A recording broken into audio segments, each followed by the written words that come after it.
We're just a few weeks away from the NFL draft, and we're all wondering what general manager Eric DeCosta is going to do with that first-round pick. Now, something we've talked about is the possibility of the Ravens trading up in this year's class, potentially putting a package together for offensive lineman Orlando Brown Jr. to move up and get a highly desired prospect.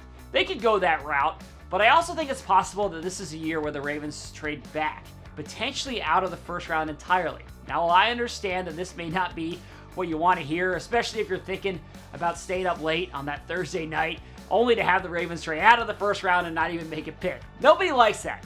However, hear me out on this. When you look at the Ravens this year, they've got several positions of need. Wide receiver, pass rusher, offensive line, maybe a couple other spots. We know that the Ravens love to accumulate picks, so they could potentially move back out of the first round, pick up a few extra picks, and then address multiple spots on this team.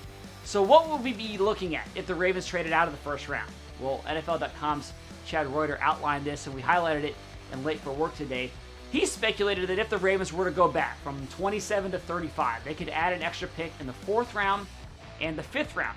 That could be enticing for DeCosta. And also, I think if this were to happen, you'd be looking at a scenario where the Ravens are there on the board at number 27, and a guy like Terrace Marshall Jr., the wide receiver from LSU, is gone. Rashad Bateman from Minnesota is gone. Maybe center Landon Dickerson from Alabama is gone.